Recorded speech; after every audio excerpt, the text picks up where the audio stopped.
I stared straight at my father across the kitchen table and said the words I had been holding back for years.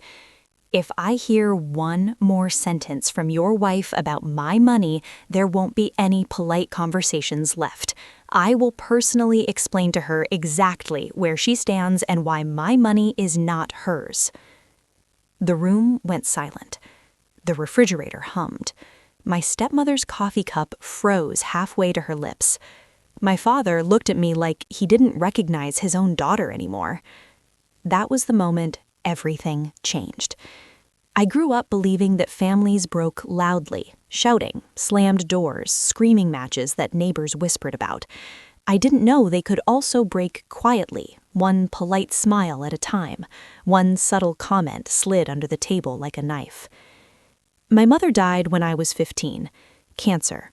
Fast, aggressive, unforgiving. One summer, she was complaining about a dull ache in her side. By winter, I was standing at her grave in borrowed black shoes that pinched my heels, while people told me how strong I was. I hated that word. Strong meant you weren't allowed to fall apart. My father waited just under a year before introducing us to Daphne. She wasn't cruel, not openly. That was the problem. She smiled too much, spoke softly, touched my arm when she talked to me like we were already close. She brought casseroles to neighbors and wine to dinner parties. Everyone liked her. Everyone said how lucky my father was to have found happiness again. I was 17 by then, old enough to know better, young enough to stay quiet. When I left for basic training 2 years later, my father hugged me hard and told me he was proud. Daphne cried just enough to look supportive without ruining her mascara. "We'll take care of everything here," she said. "You just focus on your future." I believed her. Or maybe I needed to. The military taught me discipline, patience, control. It taught me how to listen more than I spoke, how to read a room, how to wait. Those lessons saved me later, even if I didn't know it at the time. The first comment about my money came during my second year of service. We were on a video call. Daphne sat beside my father on the couch, her hand resting lightly on his knee, like she needed to remind the world where she belonged. "You must be doing well now," she said, smiling, "with your pay, your housing allowance, all those bonuses." I shrugged. "I manage." "Well," she continued, "it's good to know the family has security." I didn't like the way she said family. The comments kept coming, always framed as concern, always polite. "Have you thought about long-term planning? Wouldn't it be easier if your father helped manage things? You're so young, money can be overwhelming." Each time, my father would nod quietly, avoiding my eyes. When I came home on leave, I noticed changes. My mother's desk was gone, replaced by a sleek glass table Daphne said made the room feel cleaner. The old filing cabinet where my mom kept everything from insurance papers to birthday cards had vanished. When I asked about it, Daphne waved a hand. "Oh, those old things, we organized. You don't need to worry about that stuff." I started worrying immediately. One evening after dinner, Daphne brought out dessert and casually mentioned, "We should really talk about consolidating accounts. It just makes sense for families." I set my fork down. "My accounts are fine." She smiled, unbothered. "Of course, just a thought." That night, I lay awake in my childhood bedroom, staring at the faint outline on the wall where my mother's calendar used to hang. I felt like a guest in a place that used to be mine. The breaking point didn't come with shouting, it came with paperwork. A bank notification arrived in my email while I was on duty. A routine security alert. Attempted access, incorrect verification. I froze. No one had my information except me. When I called the bank, they asked if I'd recently authorized anyone to help manage my finances. I hadn't. They mentioned an inquiry connected to my father's address. That was when something inside me hardened. I went home on leave 2 weeks later. I didn't accuse, I didn't raise my voice. I watched. Daphne talked more than usual about bills, about investments, about how expensive it was to maintain the house, about how my father deserved to relax after everything he'd been through. Finally, she said it. "Well, your money is really part of this household anyway." I looked at my father. He didn't correct her. That's when I stood up, walked to the table, and said the words that had been building in my chest for years, calmly, clearly, without anger. "If I hear one more sentence from your wife about my money," I said, locking eyes with him, "there will be no more polite conversations. I will explain to her exactly where she stands and why my money is not hers. Do you understand?" Daphne's smile disappeared. My father's face drained of color. He nodded, barely. But I already knew understanding wasn't the same as respect, and respect was something I was done asking for. I didn't expect anything to change overnight after that warning. People like Daphne didn't retreat because they were confronted. They adjusted. They smiled tighter. They waited for a better angle. For a few weeks, things were quiet. Too quiet. Daphne stopped mentioning money directly. Instead, she leaned into stories, long, meandering conversations about stress, about responsibility, about how hard it was to hold everything together while I was gone. She never asked for anything outright. She didn't have to. She let the implication hang in the air like humidity before a storm. My father, meanwhile, grew smaller. I noticed it in the way he deferred to her in conversations, how he'd glance at her before answering even simple questions. I'd catch him mid-sentence, changing course, because she'd shifted in her seat or cleared her throat. It was subtle, but once you saw it, you couldn't unsee it. The military had taught me something important. Control doesn't always come from force. Often it comes from conditioning. The next time Daphne tested the boundary, it wasn't at home, it was at a family gathering, one of those extended dinners where distant relatives showed up, pretending we were closer than we were, the kind with too much food, too much wine, and just enough time for old resentments to surface. I was sitting at the table when Daphne laughed lightly and said to my aunt, "Well, with her military income, we're very lucky. Not many families have that kind of stability these days." My fork paused halfway to my mouth. I didn't look at Daphne. I looked at my father. He chuckled. "She's doing well." That was it. That was the crack. Later that night, I pulled him aside. We stood in the hallway outside my old bedroom, the door closed, the sounds of conversation muffled behind us. "I set a boundary," I said quietly. "She crossed it." "She was just talking," he replied, rubbing his forehead. "You're reading too much into it." "I'm reading exactly what's there, and I'm asking you once to handle it." He sighed. "You don't understand how complicated things are." That sentence told me everything. Complicated usually meant excuses had already been made. A few days later, another alert came in from the bank. This one wasn't an access attempt. It was a request for information, beneficiary related. Someone had inquired about procedures for adding an authorized user. I didn't confront them. I documented everything. Dates, times, statements, comments, emails, screenshots. I had learned long ago that emotions faded, records didn't. Daphne grew bolder after that, mistaking my silence for surrender. She started framing her comments as jokes. "Careful," she'd say with a laugh, "or she'll cut us off." People laughed. I didn't. One evening, she handed my father a stack of papers at the kitchen counter. "These are just estimates," she said sweetly. "I thought we could look at options together." I recognized the logo on the top page, my bank. That night, I didn't sleep. I lay in bed listening to the house breathe, the pipes knocking, the air conditioner clicking on and off. I stared at the ceiling and felt something settle into place inside me. Not anger, clarity. The next morning, I went for a run before dawn.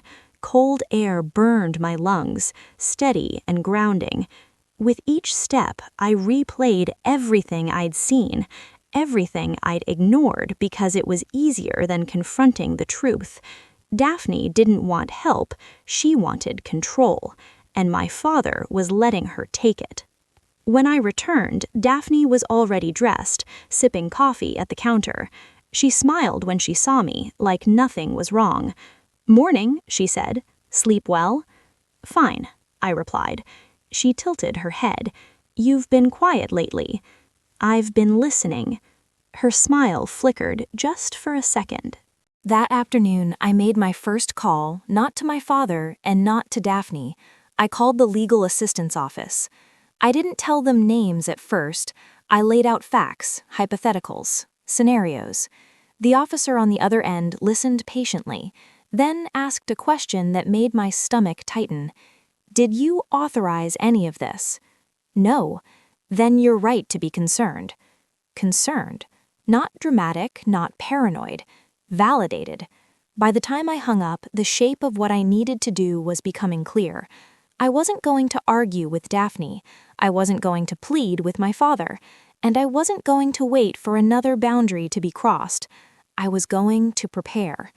That evening, Daphne tried one last time. Soft, calculated. "You know," she said, placing a hand on my arm, "everything we do is for this family." I met her eyes. "My money isn't." Her hand dropped. She didn't say another word, but as I walked away, I could feel it. The shift. The realization that I wasn't just pushing back, I was no longer available to be managed, and that scared her more than anything I could have said. Because people like Daphne didn't fear confrontation, they feared losing leverage. I didn't uncover the truth all at once. It came in fragments, small, ordinary things that only became dangerous when you put them together. The first was a letter that wasn't meant for me. It arrived while I was back on base, forwarded from my father's address. The envelope had been opened, resealed sloppily, then dropped into the outgoing mail pile like an afterthought. Inside was a notice from a credit card company thanking my father for his recent inquiry regarding balance transfers and authorized users. The name on the account wasn't his, it was mine.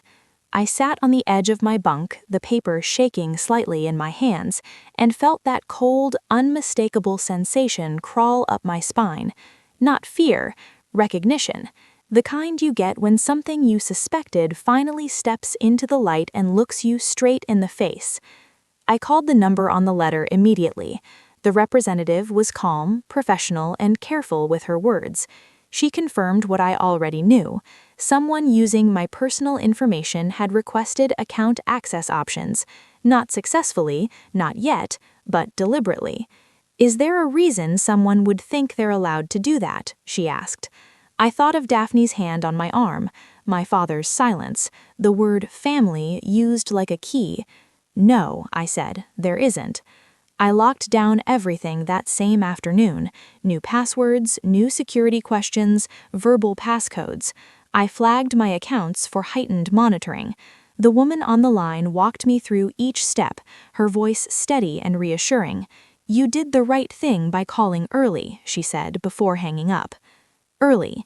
That word lingered, because it meant something worse could have happened if I hadn't. The next piece fell into place during my next visit home. I was looking for an old notebook my mother used to keep lists in, nothing important, just something that made the house feel less unfamiliar. I checked the hall closet, then the drawer beneath the phone. Finally, I opened the small cabinet in the study. That was where I found the folder. It wasn't hidden, that was the mistake. It sat on the middle shelf tucked between household manuals and tax returns, labeled in neat handwriting, planning. Inside were printed emails, budget drafts, loan projections, a list of assets, my assets. My name appeared again and again, typed cleanly at the top of pages I had never seen before. Notes in the margins referenced temporary transfers, family use, eventual consolidation. My throat went dry. I stood there, folder open, listening to the sound of Daphne moving around the kitchen, plates clinking, water running, the ordinary soundtrack of a home that no longer felt like one. One page stopped me cold. A handwritten note folded and tucked behind a spreadsheet. "She won't say no forever," it read. "Once she understands responsibility, she'll see it's better this way." There was no signature. There didn't need to be. I closed the folder carefully, slid it back into place, and walked out of the study without making a sound. My hands were steady. My heart wasn't. At dinner that night, Daphne talked about rising costs, inflation, how unpredictable the future was. She spoke with the practiced cadence of someone laying groundwork, not asking permission. My father nodded along. I watched them both, thinking of all the years I had defended his quietness, his kindness, of how often I'd told myself he was just tired, just grieving, just trying to keep peace.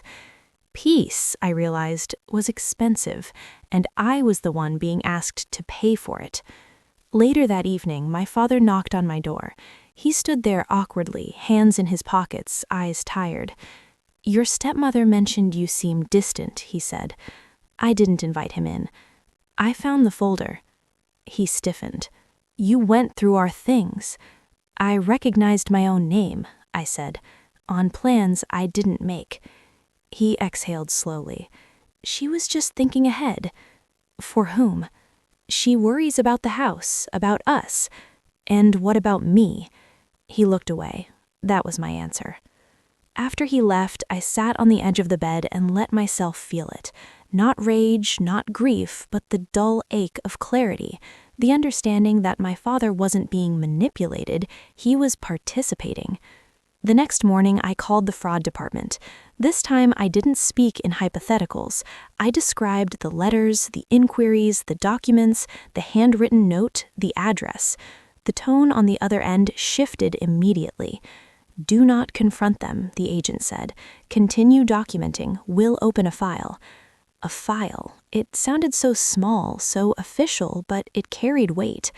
By the time I returned to base, I had a system. I scanned every document I found. I photographed handwritten notes. I saved emails and logged conversations, dates, times, exact phrasing. I kept copies in 2 secure locations. I learned the laws that applied to my accounts, my state, my situation. The military had taught me to plan for contingencies, so I did. Daphne noticed the change before my father did. "You've been very busy," she said during a phone call, her voice light.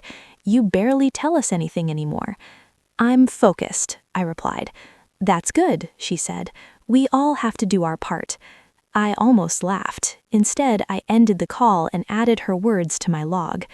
The final piece came unexpectedly, an email from a loan officer mistakenly sent to me instead of my father.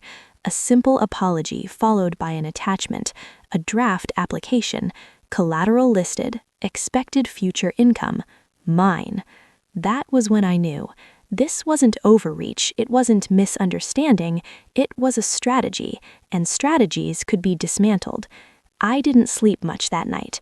I lay awake listening to the familiar sounds of the barracks, the rhythm of breathing around me, the hum of fluorescent lights. I thought about my mother, how careful she'd been, how she labeled everything, how she used to say that preparation was a form of love. I finally understood what she meant. By morning, the grief had sharpened into resolve. They thought my silence meant permission. They thought my distance meant ignorance. They were wrong, and soon they were going to learn exactly how wrong. I didn't change my behavior right away. That would have been too obvious. People who assume control panic when they sense resistance, and panic makes them sloppy, but only if you let them feel safe first. So I stayed polite. I answered Daphne's calls, I responded to my father's messages. I smiled during video chats and talked about work without sharing details. I asked about the house, about their health, about things that made me sound engaged, but revealed nothing. Inside, I was building something precise. Every morning before duty, I reviewed my notes. Dates, times, statements, the language Daphne used when she thought she was being subtle, the moments my father deferred instead of intervening. I treated it the way I'd been trained to treat intelligence. Verify, corroborate, document. Emotion was useless here. Structure wasn't. I opened a new account at a different bank, one my family had never used. I redirected my deposits. I placed alerts on every existing account. I froze my credit. When the confirmation emails arrived, I archived them in a folder labeled simply Evidence. I consulted legal assistance again, this time with specific names, documents, screenshots. The officer didn't interrupt. When I finished, he leaned back in his chair and folded his hands. "This isn't a misunderstanding," he said calmly. "This is attempted financial exploitation." Hearing it said out loud did something to me. It stripped the last layer of doubt. This wasn't family tension, it was misconduct. "What are my options?" I asked. He outlined them clearly: civil remedies, protective measures, criminal escalation if necessary. He emphasized choice, control. "You decide how far this goes," he said. That night, I called the bank again, not the general line, but the fraud unit handling my case. I asked questions. I learned procedures. I learned timelines. I learned exactly what kind of documentation carried weight and what kind got ignored. Daphne sent me a message while I was on the call. "Just checking in. Your dad's been stressed. We're all worried about you." I saved it. The next step was the hardest. I had to let them think it was working. I mentioned casually that managing everything alone was tiring. I said I was overwhelmed. I let Daphne hear uncertainty in my voice for the first time. She leaned in immediately. "You don't have to do this by yourself," she said gently. "Families share burdens." "I know," I replied. "I just don't know where to start." Her voice warmed. "Your father can help. We both can." That was the moment I knew she believed she'd won.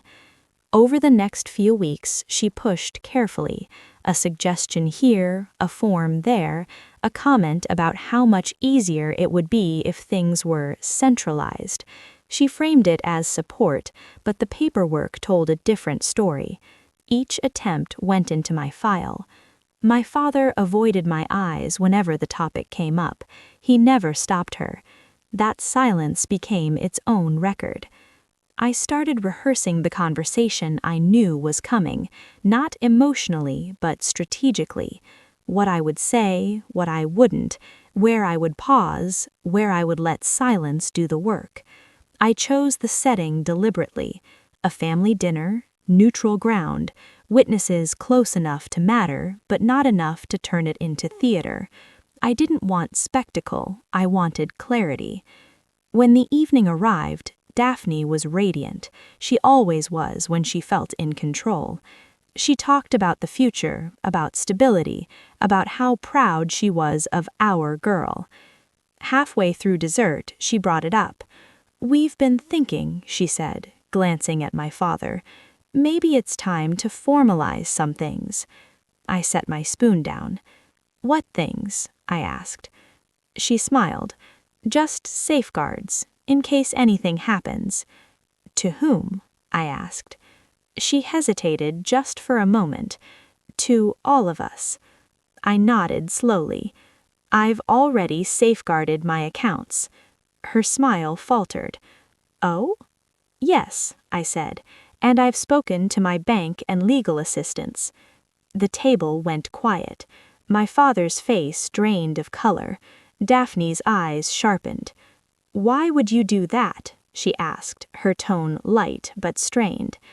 "I did because someone tried to access my finances without my authorization," I said evenly. She laughed softly. "That sounds dramatic." "It's documented." Silence. "I warned you," I continued, turning to my father. "I set a boundary. It was crossed." He swallowed. "We were just trying to help." "You were trying to decide for me. There's a difference." Daphne leaned back in her chair, her expression cooling. "You're overreacting." "No," I said. "I'm prepared." I didn't raise my voice, I didn't accuse, I didn't threaten. I simply let them understand that the version of me who stayed quiet was gone. After dinner, Daphne tried to corner me in the kitchen. "You're making this into something ugly," she said sharply. It already was. I just stopped pretending it wasn't. She stared at me, calculating. "You think you have power here." "I know I do," I said. That was the first time she looked afraid, because she understood then that my father hadn't, that I wasn't bluffing and I wasn't emotional. I was methodical, and methodical people don't stop once they start. The dinner was Daphne's idea. She framed it as a gesture of reconciliation, which should have been my first clue. People who wrong you don't usually seek peace unless they're trying to regain ground. She suggested inviting extended family, an aunt I barely spoke to, a cousin who always asked invasive questions, a few family friends who remembered me as a quiet kid and still spoke to me like one. "It'll be nice," Daphne said on the phone. "A chance to reconnect. We're all under so much stress lately." Stress, another word she used when she meant leverage. I agreed immediately. That surprised her. I could hear it in the pause before she responded, the moment she recalibrated. "Good," she said. "I'll make your favorite." I didn't correct her. She never remembered what that was. The evening arrived crisp and cool, the kind of fall night that made the house smell like roasted vegetables and cinnamon. Daphne had set the table carefully, candles spaced just so, her good china laid out like a stage. She wore a cream-colored sweater that made her look soft and approachable. My father hovered near the sink, drying the same glass over and over. The guests arrived in clusters, coats and chatter filling the hallway. Hugs were exchanged, compliments offered. Someone mentioned how proud they were of me serving my country. Daphne took that opening. "She's doing very well," she said brightly. "We're so grateful. Not many families have that kind of security." There it was again. I caught my father's eye. He looked away. Dinner unfolded slowly. Stories, laughter, the clink of silverware. Daphne steered conversations effortlessly, always circling back to responsibility, to planning, to how important it was to think ahead. I waited. It came during dessert. "So," my aunt said, smiling at me, "do you plan to stay in the military long term?" "Maybe. I like what I do." Daphne nodded. "And with that kind of income, she'll have so many options." I set my fork down. "What kind of options?" I asked. She blinked. "Well, you know, investing, helping family, making sure everyone's taken care of." The table grew quiet, not tense, but curious. I reached into my bag and placed a slim envelope on the table between us. Daphne's eyes dropped to it immediately. "What's that?" she asked. "A summary of recent activity connected to my finances." My father stiffened. Daphne laughed lightly. "Is this really the time?" "I think it's the perfect time," I replied. I didn't open the envelope. I didn't slide papers across the table. I let it sit there, closed, its presence heavier than anything inside it. "I've been contacted by my bank. There have been multiple attempts to access my accounts, requests for information, draft applications, none of them authorized." The room went very still. My aunt looked between us, uncertain. Someone cleared their throat. "That sounds like a mistake," Daphne said quickly. "Banks get things wrong all the time." "Not like this, not repeatedly," I said. My father finally spoke. "We can talk about this later. I'm comfortable talking about it now, since it's already been discussed publicly." Daphne's jaw tightened. "I've opened a file," I continued calmly, "with the fraud department, and I've consulted legal assistance." There it was, the shift, the moment when the air changed. Daphne's hand trembled as she reached for her water glass. She took a sip, then another, her smile now rigid. "This is unnecessary," she said. "We're family." "That's exactly why it matters," I replied. No one spoke. The candles flickered. I turned to my father. "I warned you. I set a boundary. It was crossed." He stared down at his plate. "I'm not accusing anyone tonight," I said. "I'm informing you. There will be a meeting soon with professionals. We'll discuss what happens next." Daphne leaned back in her chair, her composure cracking just enough to reveal the calculation beneath. "You're threatening us," she said. "No," I said, "I'm giving you clarity." The rest of the dinner passed in a haze. Conversations restarted, forced and awkward. People avoided my eyes. When guests finally began to leave, Daphne hugged them tightly, her smile never wavering. To anyone watching, it looked like a successful evening. After the last car pulled away, Daphne turned on me. "You humiliated me," she hissed. "I told the truth," I replied. "You did this on purpose." "Yes." My father stood between us, his shoulders slumped. "Can we just calm down?" "I am calm," I said. "That's the point." Daphne laughed, sharp and brittle. "You think you've won something." "I think you understand now," I said, "and that's enough for tonight." She stared at the envelope still sitting on the table. "What's in it?" "You'll see," I said, "at the meeting." She opened her mouth to argue, then closed it again. For the first time since I'd known her, she looked uncertain. That night, I slept better than I had in months, because the thing about leverage is this: once it's exposed, it stops working, and Daphne knew it. The meeting was scheduled for 9 o'clock on a Tuesday, not at the house, not at a cafe, neutral ground, an office with glass walls and neutral art, the kind of place designed to keep emotions from staining the furniture. I chose it deliberately. Emotions blur edges, paper sharpens them. My father arrived first. He looked older than he had a week earlier. His shoulders were hunched, his tie knotted too tightly, as if he'd pulled it that way to remind himself he was still in control of something. He nodded at me when I entered, the gesture stiff and uncertain. Daphne arrived exactly 3 minutes late. She wore a dark blazer and heels that clicked sharply against the floor, each step announcing her presence like she still believed this was a stage she could command. She smiled at the receptionist, at the framed certificates on the wall, at everyone except me.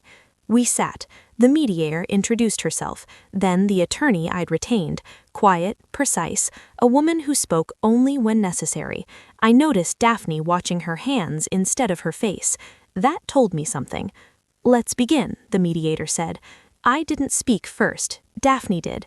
"This is all very dramatic," she said lightly. "We're here because of a misunderstanding." My attorney slid a folder across the table. "It's documented," she said. Daphne's smile tightened. The mediator cleared her throat. "Perhaps we should start with the facts." So we did. Timeline, dates, attempted access, unauthorized inquiries, draft applications, the handwritten note, the collateral listing expected future income, mine. Each item was presented calmly, methodically. No accusations, no raised voices, just facts. My father stared straight ahead, his jaw clenched. Daphne shifted in her chair, crossing and uncrossing her legs. "This doesn't prove intent," she said. "People plan, families plan," my attorney said. "For other people's money?" my attorney asked. Silence. The mediator turned to me. "What outcome are you seeking?" I took a breath. I had rehearsed this, not the words, but the steadiness. "First," I said, "a formal acknowledgement that my finances are mine alone. No shared access, no inquiries, no future planning without my written consent." Daphne opened her mouth, closed it again. "Second," I continued, "a signed statement confirming that any prior attempts to access or leverage my accounts were unauthorized." My father flinched. "Third," I said, "a commitment that my name, income, and expected future earnings will not be used in any financial discussions, applications, or representations going forward." Daphne leaned forward. "And if we don't agree?" I met her eyes. "Then the fraud file moves forward." The room went very quiet. My father finally spoke. "You'd do that to us?" I looked at him. "I already did it to protect myself." He rubbed his face with both hands. "We were just trying to make things easier." "For whom?" I asked. He didn't answer. The mediator interjected gently. "There are alternatives to escalation, settlement, boundaries." "That's what I'm offering," I said. Daphne laughed softly. "You're enjoying this." "No, I'm ending it." She turned to my father. "You're going to let her do this?" He hesitated. That hesitation, the space where he should have defended me years ago, was all the confirmation I needed. My attorney placed another document on the table. "This outlines the terms," she said. Daphne scanned the page quickly. Her face changed as she read. "This limits us," she said sharply. "It protects me," I replied. "And what about family?" she demanded. "Family doesn't require access to my accounts," I said. She looked at my father again. "Say something." He swallowed. "Daphne, maybe we should just sign." Her head snapped toward him. "After everything I've done for you?" The mediator raised a hand. "Let's keep this productive." Daphne leaned back, her composure cracking. "You're choosing her over me?" My father stared at the table. "I'm choosing to stop this from getting worse." She laughed, then bitter, sharp. "You always do this. You retreat." I watched them, detached, as if observing a pattern finally visible from the outside. "I'm not asking you to choose sides," I said. "I'm drawing a line." The mediator slid the pen across the table. Daphne didn't reach for it. My father did. "Wait," she said. "If we sign this, what happens?" "The matter ends here," my attorney replied, "provided there are no further violations." Daphne's fingers curled into her palm. "And if we don't?" "Then the documentation is forwarded today." She looked at me, really looked at me for the first time without calculation. "You think you're so disciplined," she said quietly, "so controlled." "I am," I replied. "That's why this works." She turned away, jaw tight. My father signed first. The sound of the pen on paper was louder than I expected. Daphne stared at the document for a long moment, then snatched the pen and signed with a sharp, angry stroke.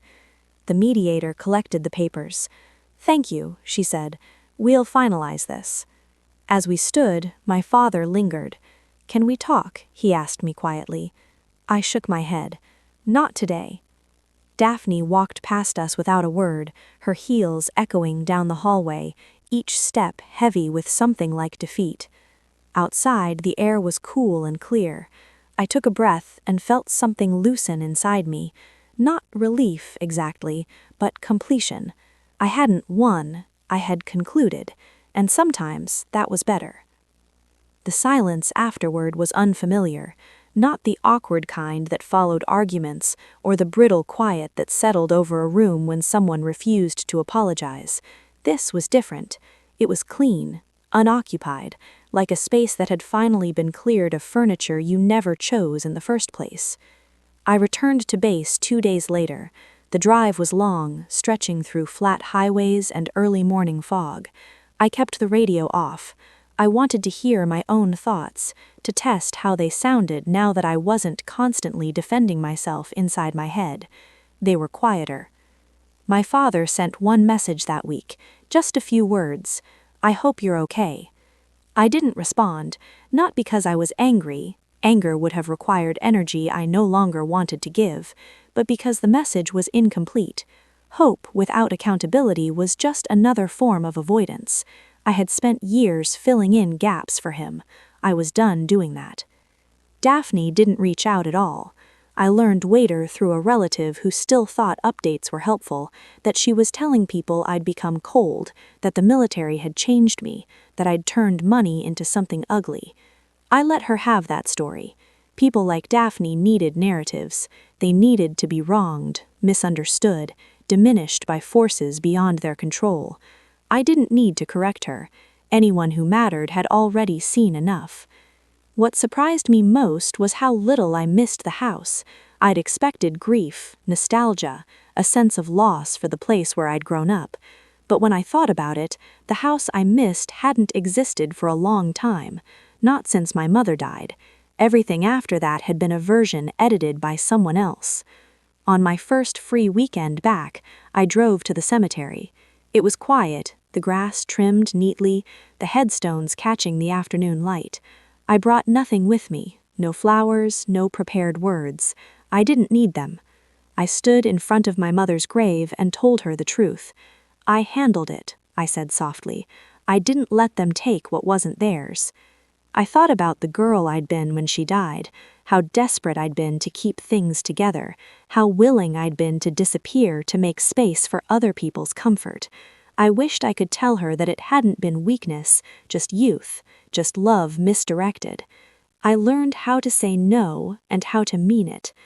The wind moved through the trees, gentle and steady. For the first time in years, I didn't feel like I was waiting for permission to breathe. Life settled into a new rhythm after that. My finances stayed exactly where they belonged. My name stayed off everything that wasn't mine. The fraud file was closed, marked resolved.